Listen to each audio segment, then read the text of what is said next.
Residents and visitors to Clitheroe were used to seeing this site on approaching the town from the east. The old Clitheroe Hospital was built in the late 19th century and its exterior was limestone from local quarries. At the start of the 21st century, the health authorities considered the existing hospital to be outdated and that the original building needed to be replaced by a modern facility that could better cope with today's medical demands. In February 2013, work started on building a new hospital on a site adjacent to the original facility.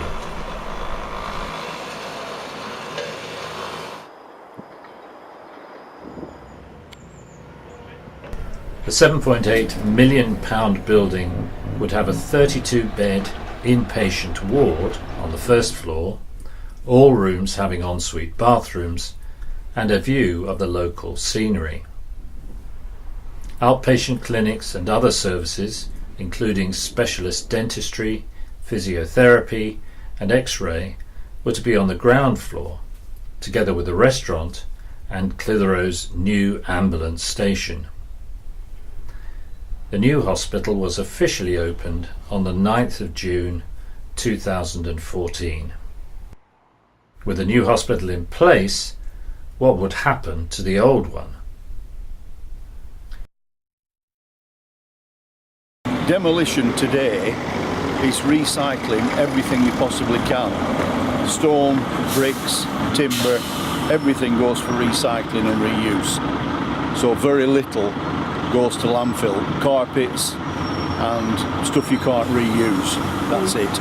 The site was offered for sale, and in July 2017, McDermott Developments Limited and NHS Property Services sought full planning consent from Ribble Valley Council to demolish all buildings and erect 60 houses on the former Clitheroe Hospital site.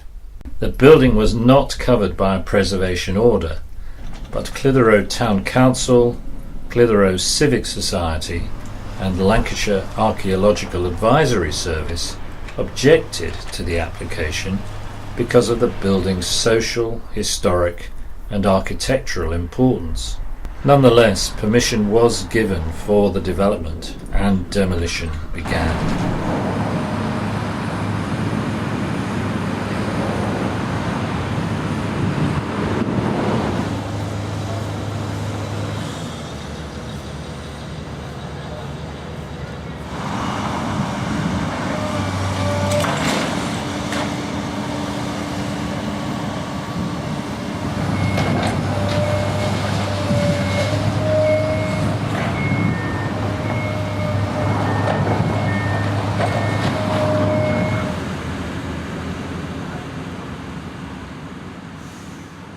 The original building had been started in 1870 as a workhouse for 200 destitute men, women and children, together with a separate 36-bed hospital known latterly as A Block.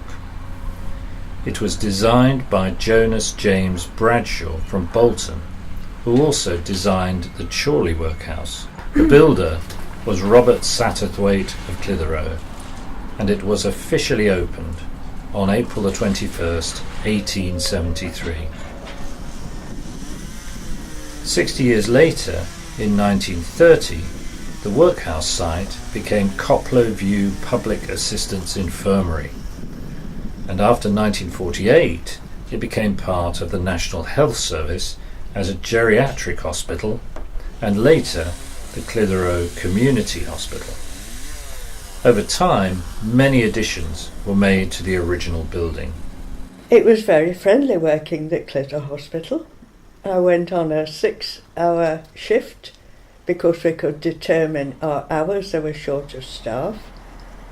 There were 2 wards on 2 levels. One was A ward, which is now the old X-ray department, I think it was. And all the men were in there. And there was a male nurse who used to cycle every day from Portfield Bar to work there. And the women were on 2 floors, B up and B down. and the long ward was then a day room for people outside, not residents.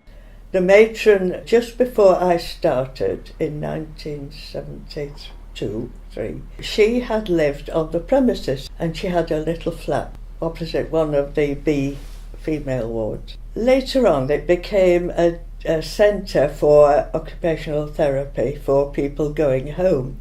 Sister was in charge, navy blue. I wore royal blue because I was staff nurse with.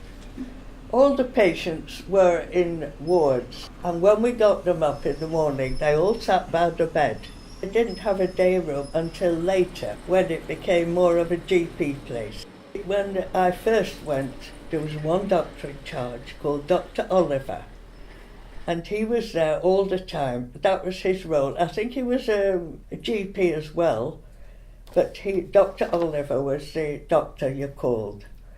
When it became GP, they turned that big building into a place for physiotherapy and x-rays. And there were quite a lot of changes when the GPs came in.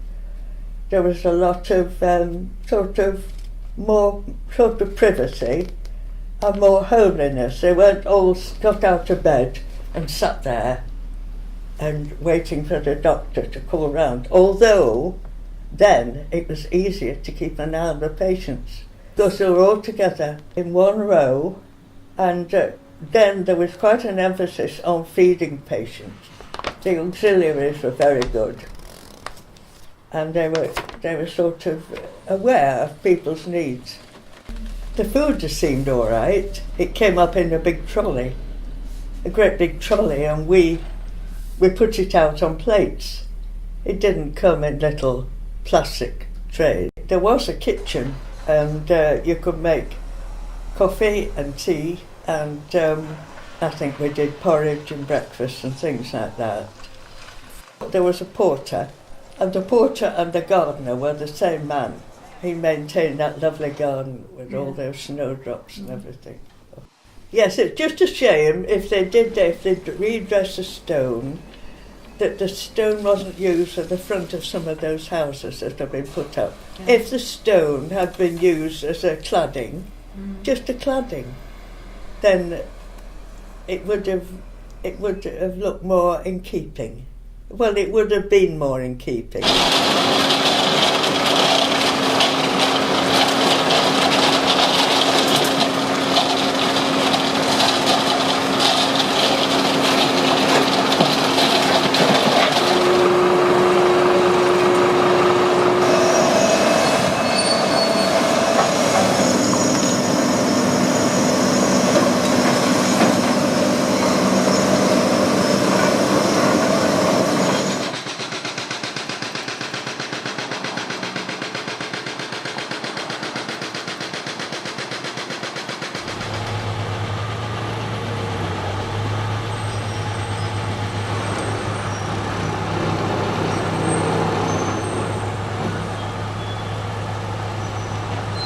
The end of the project at Clitheroe Hospital, about 12 weeks from start to finish.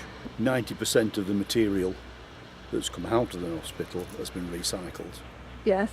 Stone, bricks, timber. There's very little gone to landfill. So these pallets here, they've got some of the bricks on that are being reclaimed. Correct. And the stone there. And the facing stone and the backing stone, yes, has all been recycled and is going to be built in new buildings. It's all gone more or less according to plan. There's been no major hiccups or delays. It's been pretty straightforward, really.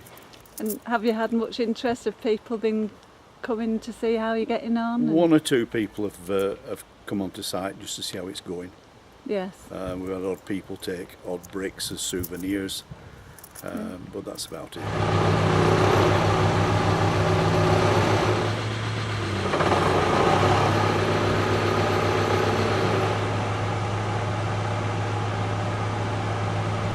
There is a formal garden to the front of the site which will be preserved, so we will continue to see the established trees with a carpet of snowdrops at their feet in future years.